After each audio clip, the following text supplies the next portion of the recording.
Assalamualaikum warahmatullahi wabarakatuh. Perkenalkan, nama saya Retno Dian Pratiwi dari kelas 1B dengan NIM P272420240096. Di sini saya akan menjelaskan tentang pengujian protein pada bahan makanan. Sebenarnya apa sih protein itu? Protein adalah zat gizi makro yang sangat penting bagi tubuh manusia. Terdiri dari asam amino. Protein berfungsi sebagai bahan bangunan sel-sel tubuh, termasuk otot, tulang, kulit, dan rambut.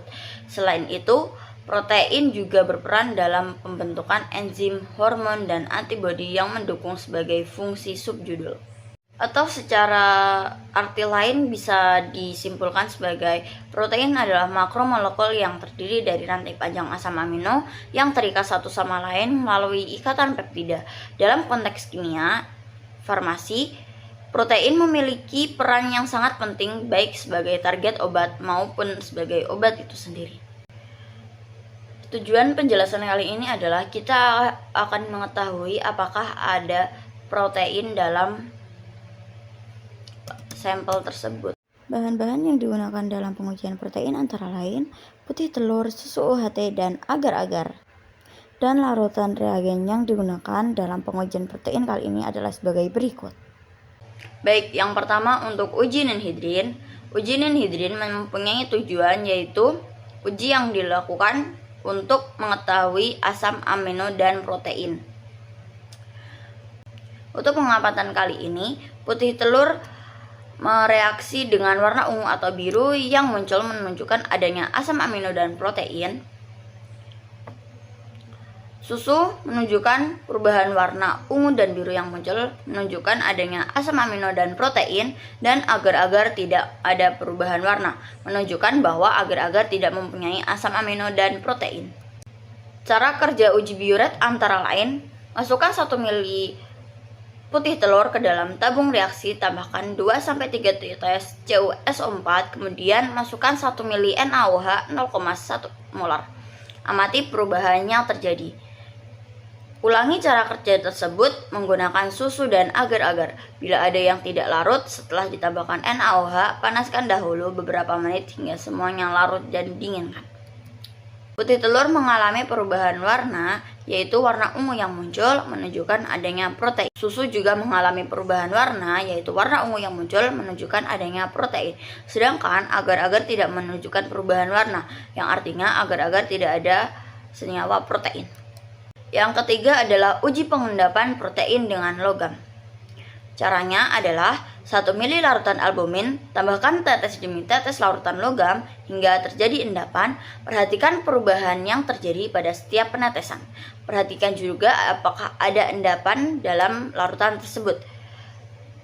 Dalam pengamatan kali ini, putih telur mengalami pengendapan menunjukkan adanya protein yang dapat mengendap dalam logam.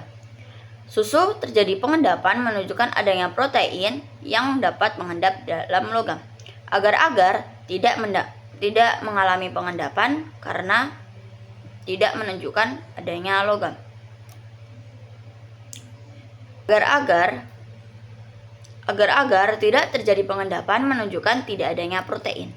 Pemilihan bahan makanan yang bergizi. 1. Kandungan gizi lengkap dan seimbang. 2. Mengandung garam, gula, dan minyak secukupnya. 3. Sesuai dengan kebutuhan gizi. Pemilihan bahan makanan bergizi. 1. Kandungan gizi lengkap dan seimbang. 2. Mengandung garam, gula, dan minyak secukupnya. 3. Sesuai dengan kebutuhan gizi. 4. Melalui proses pengolahan yang tepat. 5. Higienis dan aman dalam kemasan. Adapun uji lain yaitu uji kromatografi dan uji spektroskopi. Uji kromatografi adalah teknik memisah komponen campuran menjadi partikel penyusunnya melalui perbedaan distribusi zat dalam fase padat dan fase gerak. Teknik ini digunakan untuk memisahkan senyawa-senyawa dalam suatu campuran, seperti ekstrak kasar biologis atau campuran sintesis. Uji spektroskopi adalah teknik yang mempelajari interaksi radiasi dengan materi untuk mendeteksi, menentukan, atau mengukur komposisi molekul dan struktur sampel.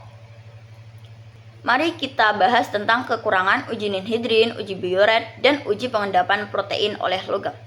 Uji ninhidrin mempunyai kekurangan tidak spesifik, yang artinya bereaksi dengan asam amino dan senyawa lain dalam kurung amina. Yang kedua, reaksi positif palsu. Hasil bisa tidak akurat untuk mendeteksi protein. Untuk uji Biuret, tidak membedakan protein, yang artinya hanya menunjukkan keberadaan protein secara umum. Yang kedua, informasi terbatas, yang artinya tidak memberikan detail tentang struktur protein. Untuk pengendapan protein oleh logam memiliki kekurangan, yaitu spesifitas rendah, yang artinya berbagai protein dapat bereaksi yang sama. Dipengaruhi kondisi lingkungan, pH dan konsentrasi dapat mempengaruhi hasil.